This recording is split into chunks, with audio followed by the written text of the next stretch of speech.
Queria convidar você a abrir sua Bíblia comigo na primeira carta de Paulo aos Tessalonicenses. Amém? Todos acharam? A gente vai ler a partir do verso 8. 1 Tessalonicenses 3, 8. Porque agora vivemos, se é que estamos firmados no Senhor, pois que ações de graça podemos tributar a Deus no tocante a vós outros, por toda a alegria com que nos regozijamos por vossa causa, diante do nosso Deus, orando noite e dia, com máximo empenho, para vos ver pessoalmente e reparar as deficiências da vossa fé. Amém, queridos? Amém. Eu queria dar um tema para essa mensagem: o coração de um pai. Tem tudo a ver com o dia de hoje, né? Amém. Mas é interessante. O coração de um pai, né? E eu queria que a gente pudesse orar. Pode curvar vossas cabeças. Vamos orar. Senhor, Tu conheces o nosso coração. Tu sabes a nossa dedicação. Porque o Senhor vem em secreto. O Senhor conhece o meu pensar, o meu falar, o meu levantar, o meu deitar, o meu sentar à mesa, o meu levantar da mesa. O Senhor conhece todos os meus passos. Ainda a palavra possa não ter saído da minha boca, mas o Senhor já sabe o que eu vou falar. Isso é maravilhoso, saber que nós temos um Pai tão presente. Senhor, eu peço a Ti que nessa noite nós possamos compreender, Pai, aquilo que o Senhor quer falar ao nosso coração, Pai. Eu peço humildade, simplicidade, para compartilhar com os meus irmãos aquilo que é a vontade do Senhor, Pai. Em nome de Jesus, Pai. Amém. Amém, queridos? Esse texto, a gente poderia dizer que ele pode falar sobre vários assuntos. Vocês concordam? Mas Paulo está, em primeiro lugar, mostrando como ele está feliz de ver que os irmãos estão progredindo na fé. Mas uma coisa que me intriga é que mesmo ele estando feliz por ver os irmãos progredindo na fé, ele se preocupa como que os irmãos estão alimentando essa fé. Às vezes a gente pode, assim, estar, preocupado na correria do dia, nas coisas que a gente tem que fazer. Às vezes nós estamos aqui, agora, essa noite, mas a nossa cabeça já está no amanhã. Talvez a gente tenha que resolver alguma coisa amanhã, ou tenha que fazer algo amanhã, que tira a nossa cabeça do aqui e agora. Vocês entendem isso? Como é complexo, né? Então, a gente percebe assim que Paulo, ele tinha uma preocupação de como que a igreja estava alimentando essa fé. Como que eles estavam no dia a dia lidando com sua fé, né? O coração podia estar envolvido com as coisas do Senhor, mas também ao mesmo tempo envolvido com coisas naturais. E às vezes nós sabemos, até por experiência própria, né, que as coisas naturais tiram a gente do foco. É ou não é? Às vezes a gente está assim, levanta inspirado, uma palavra que ficou na mente durante a madrugada, ou uma leitura que nós já fazemos logo pela manhã, mas aí toca o celular e a primeira mensagem, ou que é um SMS, ou um WhatsApp, vê aquele barulhinho, priu, já tira o foco. Vocês percebem? E essa é a preocupação de Paulo. Porque o coração dele, ele estava preocupado, porque ele estava envolvido para que eles em Tessalônica crescessem espiritualmente.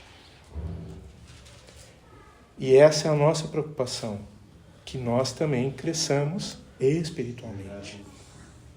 Amém, queridos? Então, Paulo, ele sabia que ele levou aquela igreja, e aqui uma característica da igreja de Tessalônica, que ela era muito parecida com a nossa. Não tinha muitos irmãos, mas era uma igreja preciosa. Amém. Foi a única igreja que se uniu a Paulo para ajudar as questões financeiras dos irmãos de Jerusalém. Mesmo um pequeno grupo se uniu. E eu me alegro porque sempre quando a gente faz um apelo, a gente pede aqui, né? A gente levanta recursos, às vezes mais até do que Valinhos, que é o triplo da gente, o dobro, né? Então eu fico assim, maravilhado como Deus age no nosso meio. Então eu consigo entender esse coração de Paulo, porque ele estava envolvido com essa prosperidade dos irmãos como filhos. Então, da mesma forma, somos filhos do Senhor. E essa é a preocupação do Senhor para conosco. Amém. Como está o nosso crescimento espiritual? Como ele tem se dedicado, né? Paulo, ele carregava essa preocupação por todas as igrejas que ele tinha começado o trabalho. Então ele tinha essa preocupação. E algo interessante que a gente percebe, que quando começou as perseguições, né? As perseguições foi afastando Paulo das igrejas, dos grupos que ele criou, né? Alguém pode ler 2 Coríntios, capítulo 11, versos 28 a 29?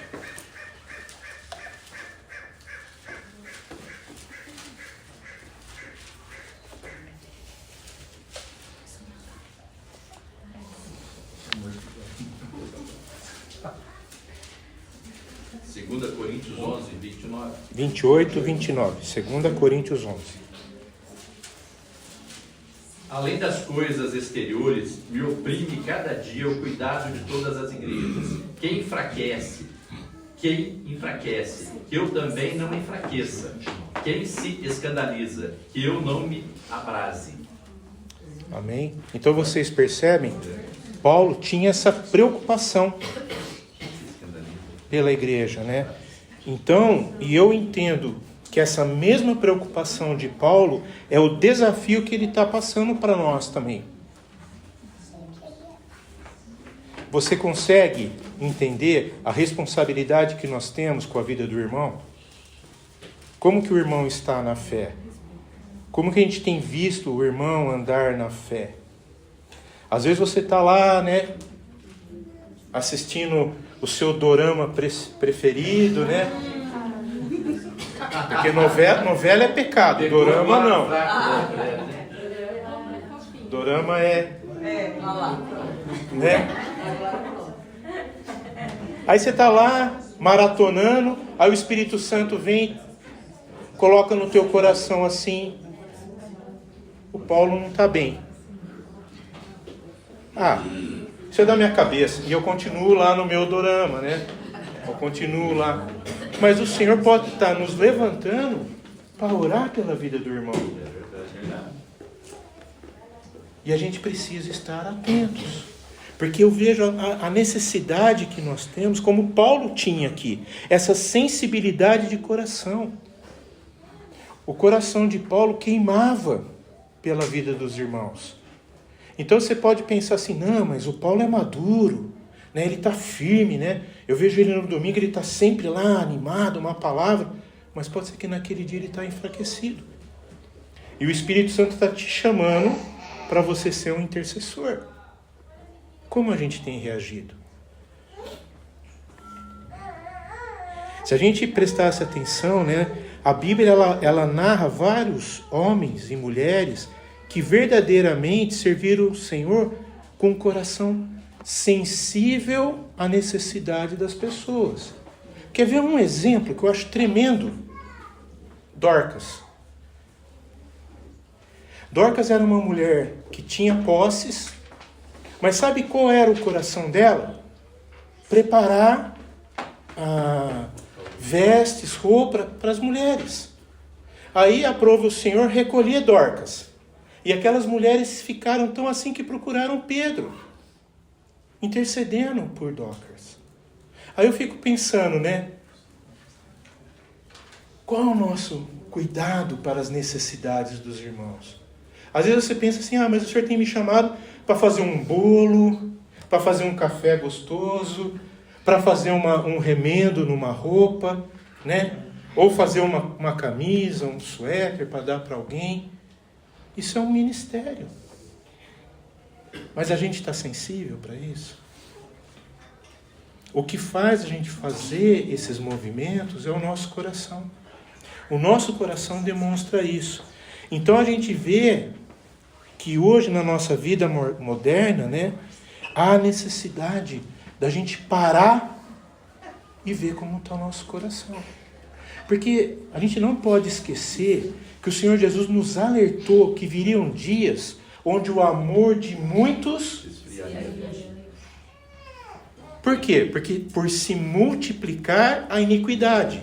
A gente não tem vivido dias que a iniquidade tem se multiplicado? Sim. Só um detalhe. Houve uma tragédia sexta-feira. Eu fiquei bobo, porque assim, eu estava indo para um compromisso, eu ouvi na CBN, caiu um avião, até achei que era um teco-teco, eu fiquei, puxa vida, né, coitado do piloto e tal. E fui para a reunião, depois desliguei o celular, não vi mais nada. Quando eu estava voltando, já estava falando que 62 pessoas morreram. Fora que caiu no meio de casas, não matou ninguém, porque era para ter morrido muito mais gente. Mas aí começou a aparecer, assim, milhares de vídeos, e aí começaram, assim, os experts, né? O piloto errou, o piloto não está cansado, não dormiu, a torre de Viracopos não deu o Mayday para eles. Amados, cadê a compaixão por essas 62 vidas e as famílias? Aí a gente começa a ver a história, um pai foi buscar a filhinha para passar o dia dos pais com ele, não, nem o pai nem a filha vão passar. Como está o nosso coração? Será que está insensível? Ou está sensível? Aqui é só um exemplo. É só um exemplo. Com frequência, nessa vida moderna que a gente vive, a gente vê todas as coisas full time, né? Às vezes a gente está sabendo da notícia antes dos meios de comunicação, né? Mas e o que a gente está fazendo com essa informação? Como que está o nosso coração diante de tanta informação, né? Porque será que a gente está reconhecendo a aflição, a necessidade das pessoas? Agora para um pouco e olha ao seu lado. Dá uma olhadinha. Pode ser que essa pessoa que está ao seu lado está com uma baita de uma aflição. E você está sabendo? Você já parou? Às vezes a gente chega, a gente cumprimenta, já chega falando do futebol, ou falando, o almoço, hoje foi isso, aqui. Às vezes a gente não pergunta, como foi sua semana?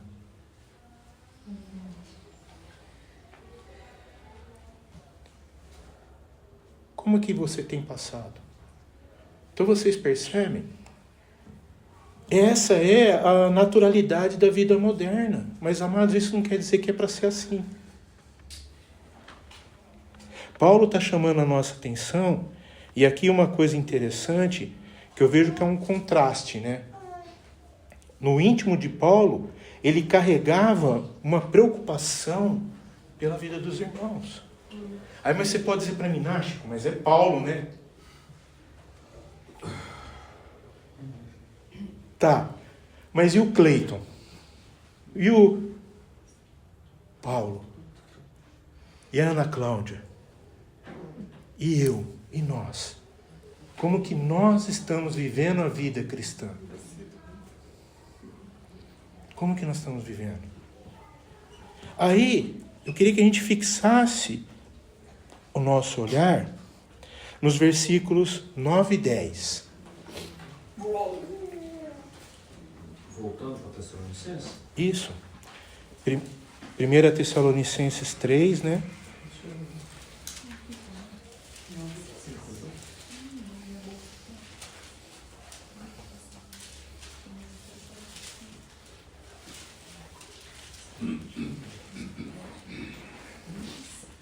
Paulo, ele começa a nos dar aqui uma luz, um caminho para a gente viver essa vida na realidade, né?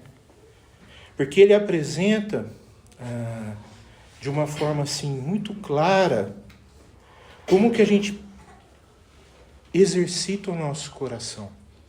Porque ele diz assim: pois de ações de graça podemos tributar a Deus no tocante a vós outros, por toda a alegria com que nós regozijamos. 3:9. 1 Tessalonicenses 3:9. Pois que ações de graça podemos tributar a Deus no tocante a vós outros, por toda a alegria com que nos regozijamos, por vossa causa diante do nosso Deus. Aí aqui ele dá a chave. Como que a gente alimenta essa alegria que tributa glória para Deus, né? Orando dia e noite com o máximo empenho. Essa versão minha fala máximo empenho. Mas como está na sua versão? Abundantemente. Qual mais? Fervor. Qual mais? Tem uma outra versão que diz assim: insistindo em oração. É isso?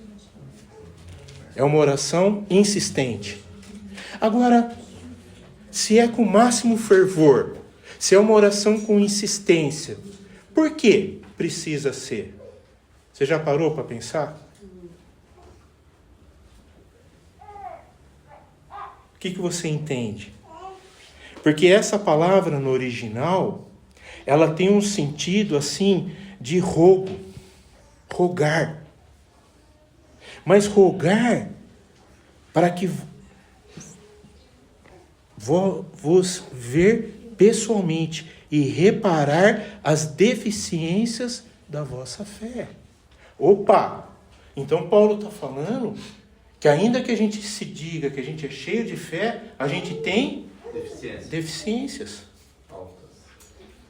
E como que a gente descobre essas deficiências? Amados, é com oração. E uma oração, não é assim orar, amém. Não. É oração com insistência. Amém. É a oração que brota amor pela situação.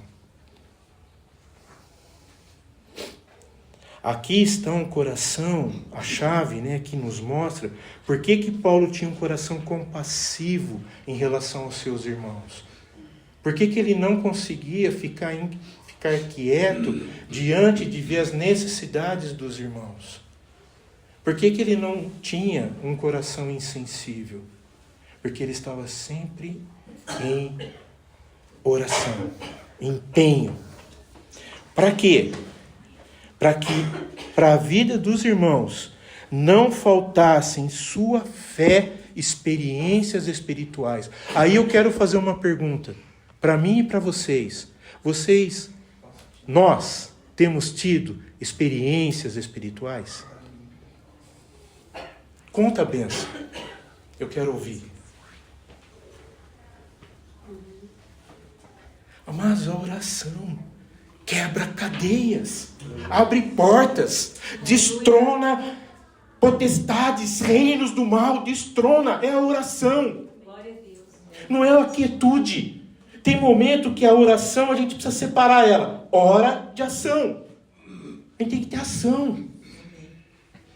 A gente precisa ver a graça, a experiência espiritual constante. Elas precisam andar de mãos juntas. Vida de oração e experiências espirituais. Amém. Glória a Deus. Tudo posso naquele que me fortalece. Lembra aquela situação quando os discípulos tentaram, tirar o demônio que atormentava aquele jovem, Aí o pai viu que os discípulos não conseguiam, e quando Jesus chegou, ele foi falar: olha, seus discípulos não conseguiram. Aí depois os discípulos foram para Jesus e perguntaram: mas Senhor, por que a gente não conseguiu? O que Jesus fala? Oração e jejum. Então, uma outra pergunta: nós temos jejuado? Não para emagrecer, viu? Se você quer emagrecer, faz uma dieta. Jejum é consagração. Porque se jejum emagrecesse, eu era um palito. Não estou brincando, amados. Falando sério. A gente precisa parar de brincar com as coisas espirituais. A unção, a graça nas coisas espirituais. Infelizmente, muitos discípulos nos nossos dias têm ignorado essa graça. Não ora, mas vive reclamando. O Senhor não me ouve. Não consigo ouvir Deus. Mas quanto tempo a gente está se consagrando para ouvir Deus? Quanto tempo a gente tem permitido que o Espírito Santo fale ao nosso coração? Eu sei, amados, eu sei. Na maioria das vezes o Espírito Santo vai falar o que a gente não quer ouvir. Mas é para o nosso bem. É porque a gente precisa ser tratado. Não é isso que Paulo está falando? Para reparar as deficiências da nossa fé. Aí você vai dizer assim: não, mas a minha fé é inabalável. Cuidado. A soberba procede a ruína. Que tragédia é haver em nosso coração tamanha frieza e falta de sensibilidade às experiências espirituais. Amados, o Senhor nos dá. Toda hora. Amém. Porque as coisas espirituais é que nos leva a pessoas verem e falar assim: nossa, mas por que está acontecendo isso com você? Porque eu sirvo um Deus verdadeiro. Teve uma experiência, eu quero dar um testemunho aqui. A gente tinha um funcionário na loja, que ligaram, a esposa dele estava na maternidade para ter um nenê, e ligaram, a enfermeira perguntou: é aí que trabalha o funcionário assim? Eu falei: sim. O senhor é o que dele? Eu falei: eu sou um dos chefes aqui. Ela falou: então o senhor precisa dar uma triste notícia para ele. A esposa dele acabou de perder o nenê. Eu falei: você está brincando comigo? Ela falou: não, é verdade. Aí eu fui no fundo da loja, tinha um tanque, uma coisa para limpar a peça. Ele estava lá limpando uma peça, Eu cheguei perto dele, falei assim: rapaz, tá tudo bem aí? Estou ansioso para terminar aqui, para ir para a maternidade.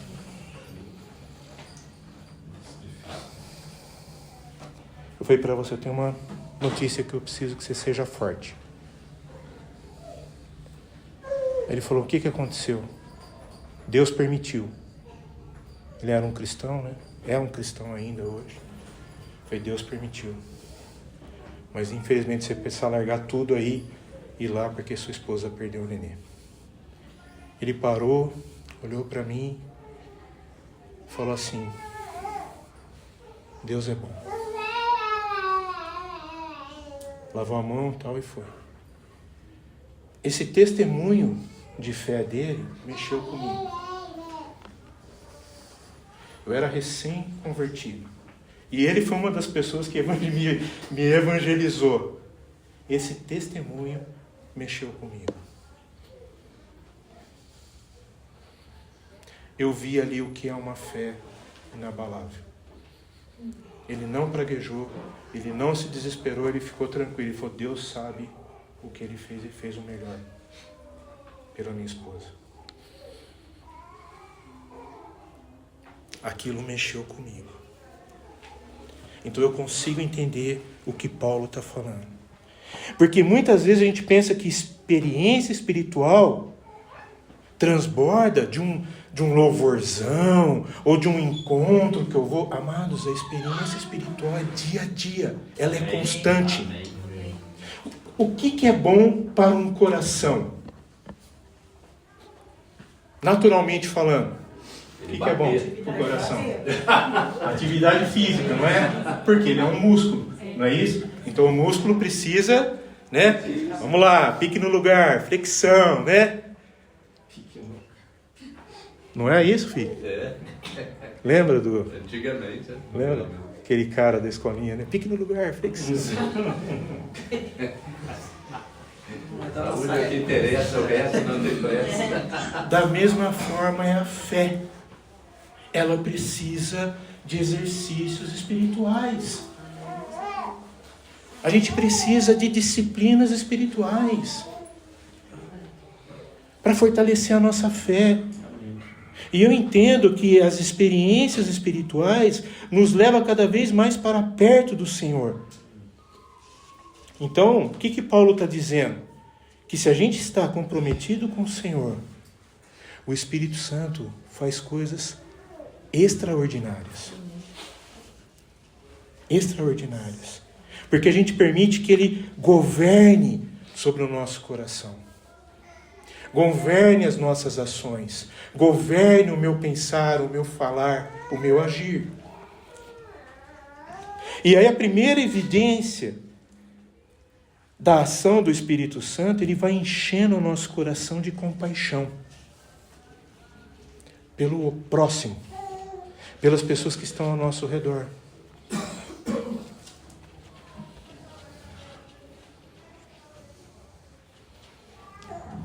Principalmente daqueles que ainda não conhecem o Senhor. Amém. E que muitas vezes estão olhando para nós para ficar ali. Tá vendo? Olha lá. É um discípulo. Vamos ver como que ele reage. Vamos ver como que ele vai agir. Talvez eu quero confessar meu pecado aqui. Eu achei que ele ia desmoronar com a notícia que eu dei para ele. E eu me surpreendi com a ação dele. Com a forma como ele reagiu. Aquilo me fez querer ser como ele. Me fez querer crescer na fé. Amém. Amém, queridos?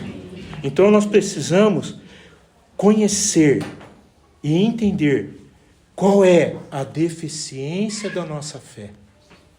Qual é a deficiência da nossa fé?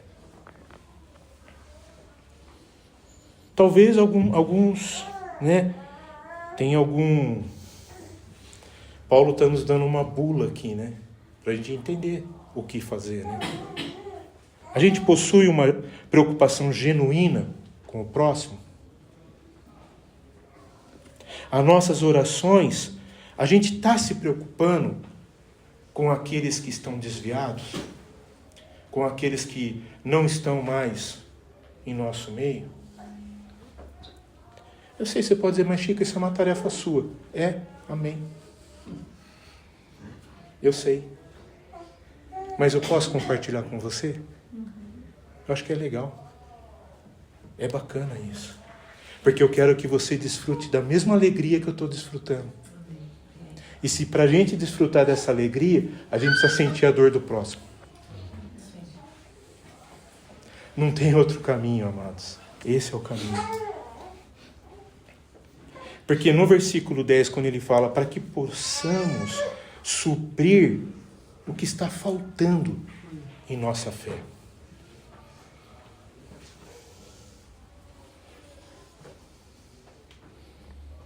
Ou reparar, né? Eu não sei se alguém tem essa versão, suprindo o que falta à sua fé, mas eu gosto muito da palavra reparar. Tá, né? Eu gosto da palavra suprir. Reparar. Porque a palavra aqui no original é catartismos. E catartismos, ela tem um sentido aquele de consertar, costurar, reparar aquilo que está defeituoso. Eu acho muito legal. Alguém pode ler Marcos 1,19? Que é a mesma palavra, catartismos.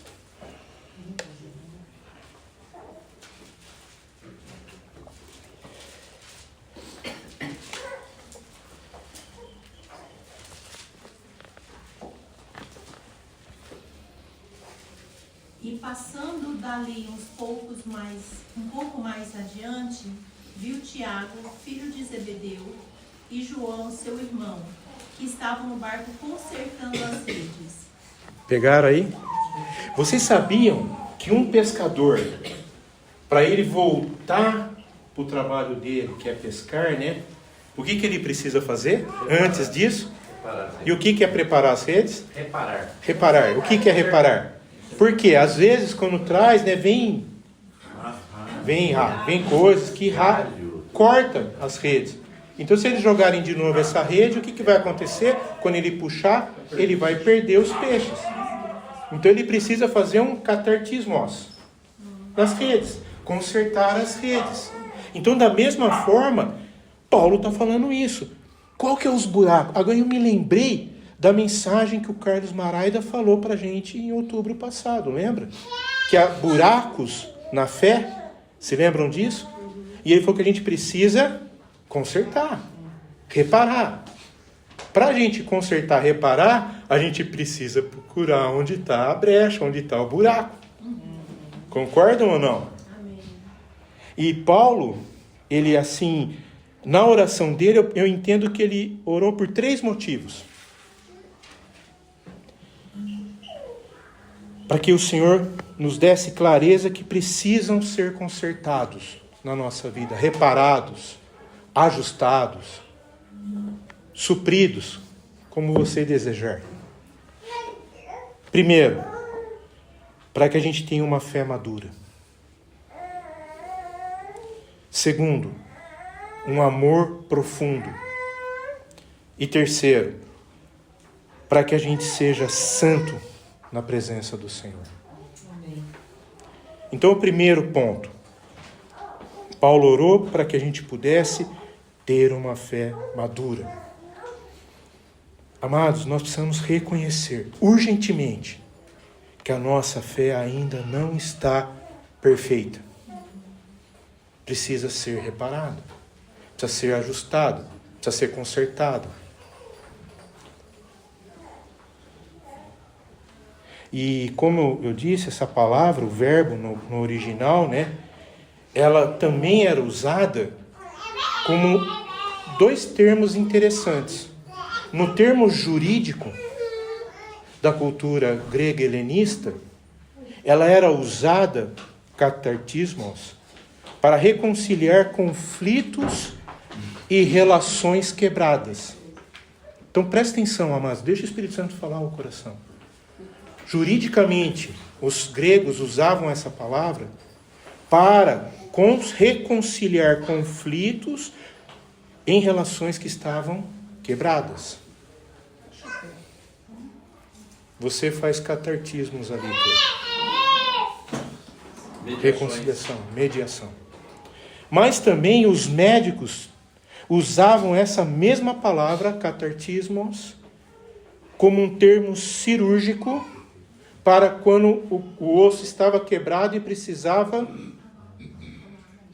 colar de novo.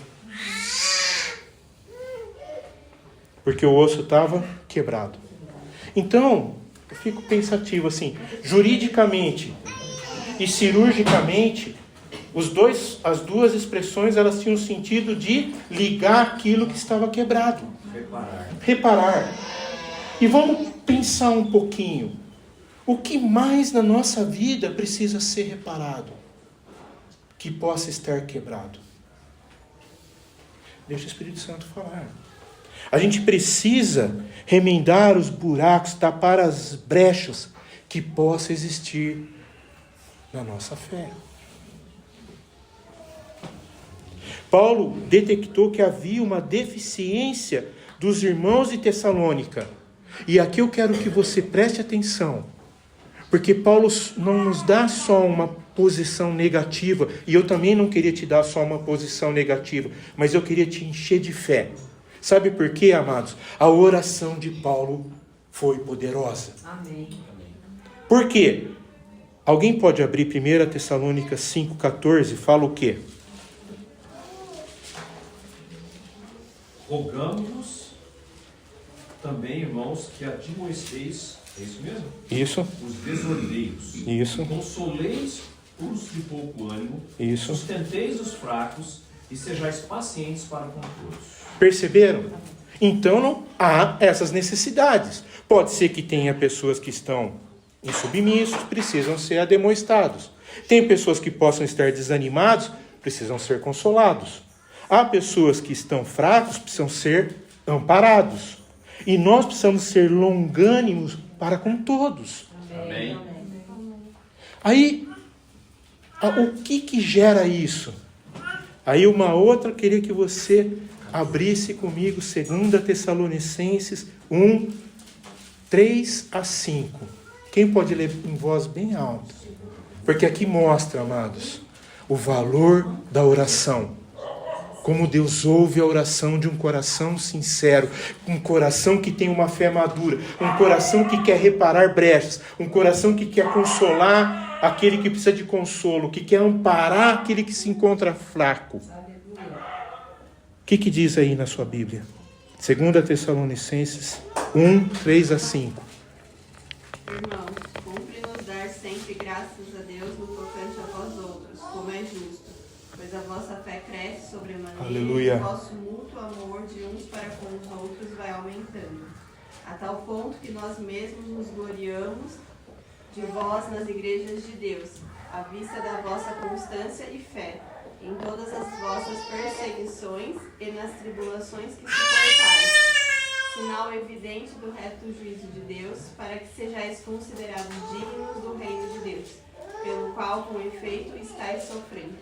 Glória a Deus. Vocês percebem? Em meio à tribulação, em meio à perseguição, em meio a sofrimento, a fé deles fica madura, cresce.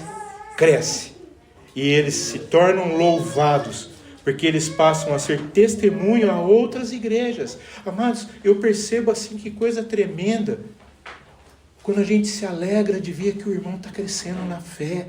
Amém. Que o irmão está dando passos maduros, está tomando decisões conscientes.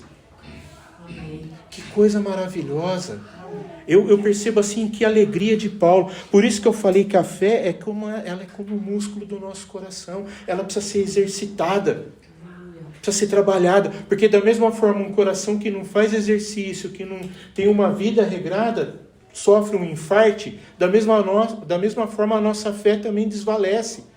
A gente enfraquece na fé. E isso é importantíssimo, amados. A gente entender as disciplinas espirituais. Por isso que Paulo fala, nós precisamos ter uma fé madura.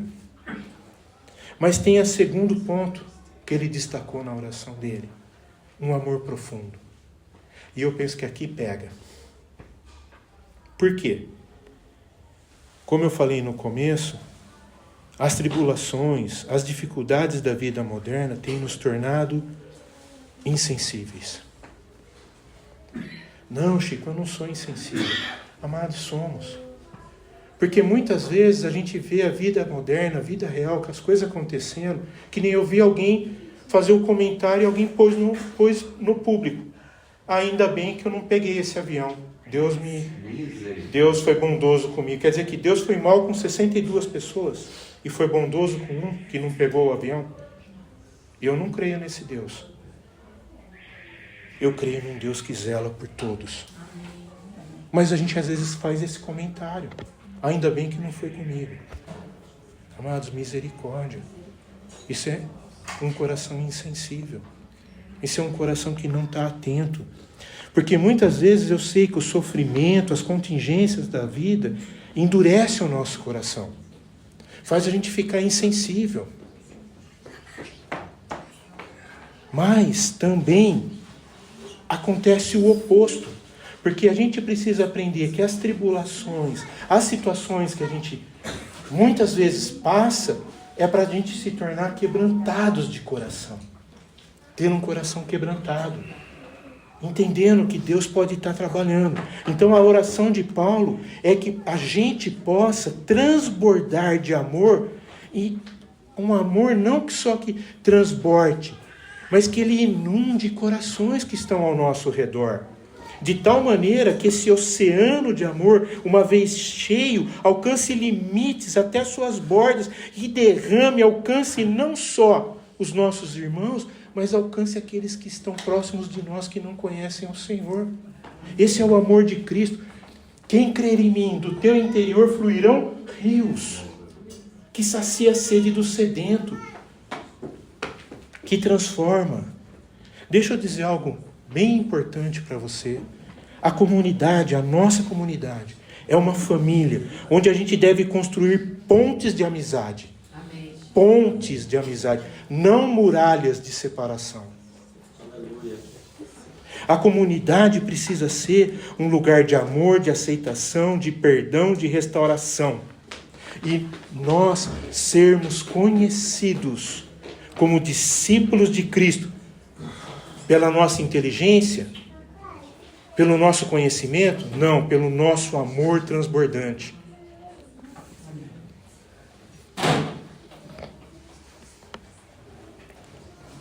João disse, em 1 João, que aquele que diz que ama a Deus, mas não demonstra o amor de Deus pelo seu irmão, não conhece a Deus. O amor de Deus, ele transborda. Ele quebra limites. Ele transpassa muros. Em 1 Coríntios 13, Paulo fala que os dons espirituais sem amor não têm valia.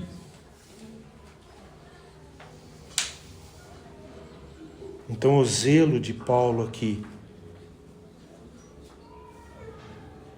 é um zelo de quem ama ao Senhor. E esse amor precisa ser demonstrado. Então o amor não deve ser apenas de palavra, mas de fato e de verdade. Ou seja, prático. Eu demonstro esse amor. Amém, queridos? Amém. Terceiro ponto. Para que eles pudessem ser santos na presença de Deus. Mas isso não está no texto aí, Chico. Tá. Se você continuar o versículo 13. A fim de que sejam os vossos corações confirmados em... O quê?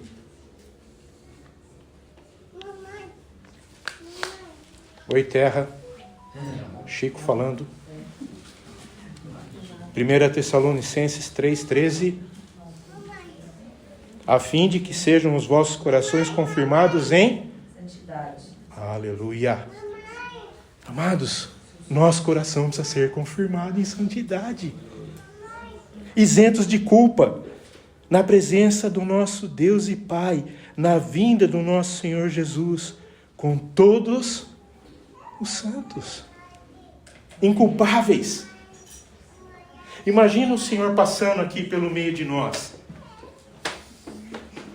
E aí? Como está teu coração? Tem umas pendências aí. Assim a gente faz. Vocês percebem? Estou só fazendo uma alegoria. Mas o Senhor nos achou culpáveis. E aqui pega, amados. Pega.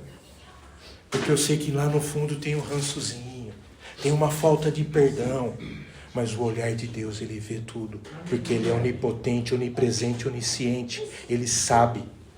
Então às vezes a gente se engana achando que só a gente sabe. Eu só usei o Paulo como exemplo, tá? Paulo é santo. Amém, queridos? Então a gente precisa entender que versículo 13 está dizendo: para que tenhais com amor em máxima consideração, por causa do trabalho que realizam, viver em paz uns com os outros. A paz que excede todo entendimento. A paz que é árbitro em nosso coração. Jesus falou muito sobre a paz. E ainda algumas verdades que eu vejo nesse versículo 13, aqui fala, amados, da vinda do nosso Deus. Jesus Cristo está voltando, Maranata. Amém. Então a vinda do Senhor, ela precisa nos motivar a ter uma vida de santidade. Se a gente crê que Jesus vai voltar, se a gente crê que Ele vai julgar vivos e mortos, se a gente crê que nós vamos comparecer perante o seu tribunal e dar contas, prestar contas. Amados, é sério isso. Não é brincadeira. Ele vai julgar vivos e mortos.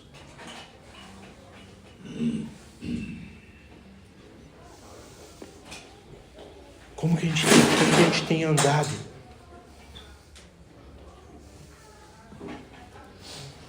Quem aguarda a segunda vinda de Cristo se purifica a si mesmo. Amém. Depois, se você quiser anotar para ler, 1 João 3,3.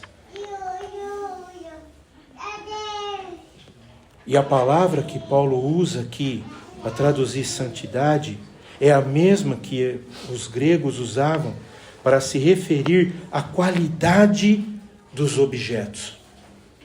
E se tem uma coisa que o povo do Oriente sabe fazer, é mexer com joias. É ou não é? Verdade. Eles gostam do ouro, da prata. Eles trabalham muito com isso. Por quê? Eles sabem a santidade do material, a pureza do material. Lá existem os ouros mais puros, estão lá.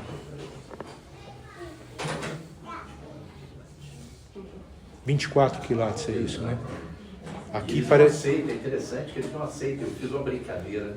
Eu falei, isso aqui, lá frente da casa feito lá. Isso aqui deve ser banhado a ouro. O Cleiton não fala isso.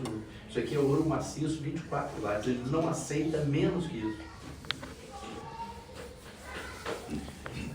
O Senhor não vai aceitar menos que isso.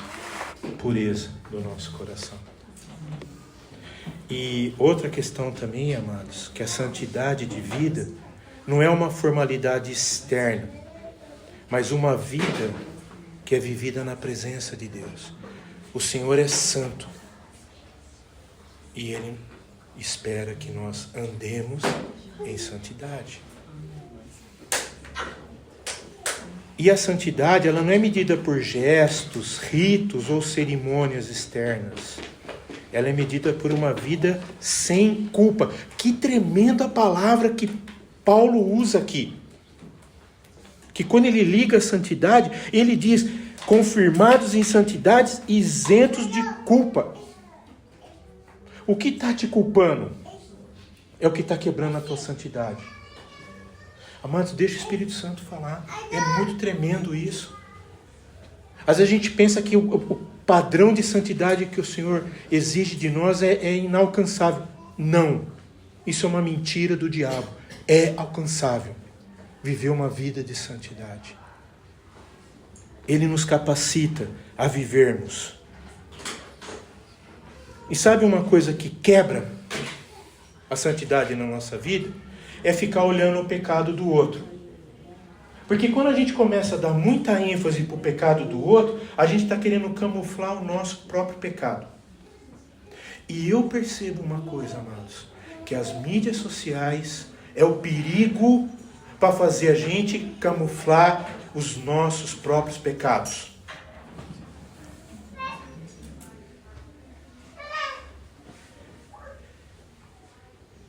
Ah, você está vendo aí? As pessoas vão ver que você está vendo e não está curtindo. Mas eu não estou vendo para curtir ou descurtir. Eu estou vendo porque eu estou vendo. Meus olhos não estão culpando nada. Eu estou isento. Se é um assunto que me interessa, eu curto. Porque eu acho engraçado, eu ponho um monte de coisa. Dificilmente algum de vocês curte. Eu já chamei a atenção de vocês por não me curtirem. Nós somos livres. Ai, coitadinho de mim, ninguém me curte. Tô de depressão, vou no psiquiatra. Mas para com isso. Dessa culpa eu estou livre. Você está livre? Deixa o Espírito Santo falar no teu coração. Agora, se você está usando para descobrir o pecado do irmão, para acusar o irmão, cuidado. Porque você está, em primeiro lugar, camuflando o teu. Isso é um perigo. Por quê? Nós não podemos esquecer que Jesus está voltando. Amém. Glória a Deus. Ele está voltando. E se ele está voltando, eu quero dar uma boa notícia para você, porque o melhor está por vir. Amém. O melhor está por vir.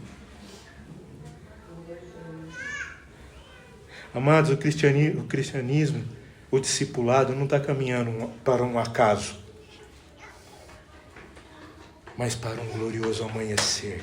Amém. A história não está caminhando para um desastre. Não. Mas a história está sendo conduzida por Deus para uma vitória triunfante. Amém. Nós não podemos esquecer que nós estamos vivendo os dias de Noé. A arca está com a porta aberta. Não se esqueçam, um dia a porta vai fechar. Então não foi por falta de aviso. Porque Noé construiu em 2 dias a arca, construiu em 1 semana. Mas um dia a porta fechou.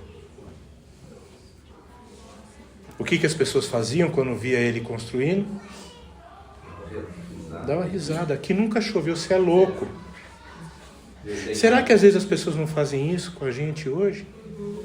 Tudo está acontecendo, não vai nada, Deus não vai voltar, Jesus, isso aí não vai dar nada. A porta vai fechar. Eu sou o caminho, a verdade e a vida. Ninguém vem ao Pai. Ou então, né, Chico? Vamos esperar mais um pouco, dá tempo no finalzinho. Só que você não sabe quando é o finalzinho.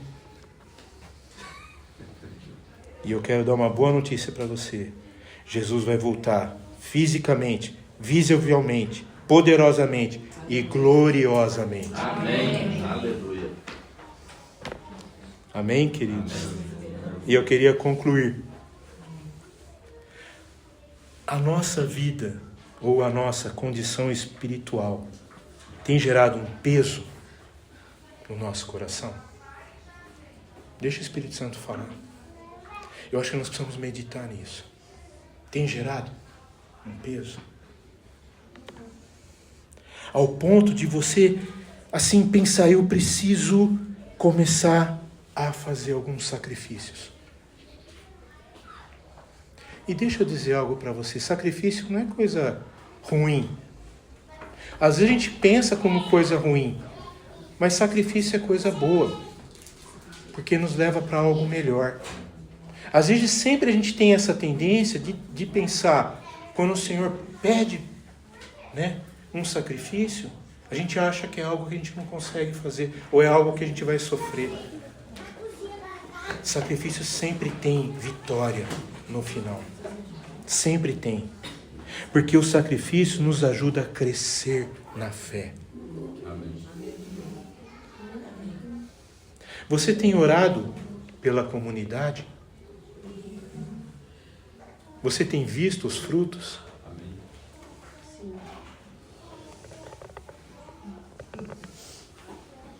Você está vivendo em santidade?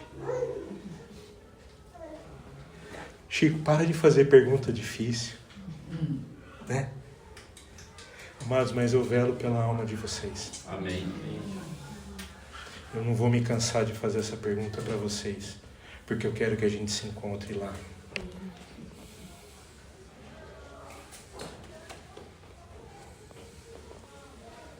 O que está deficiente na nossa fé? O que precisa ser consertado? Deixa o Espírito Santo falar no teu coração. Amém? Podemos orar? Amém.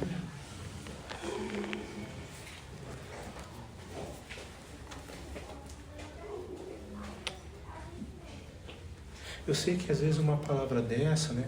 Você pode pensar assim, nossa, Chico, dura essa palavra, né? Mas eu não quero que você pense assim. Eu quero que você pense assim, glória a Deus por essa palavra. Amém.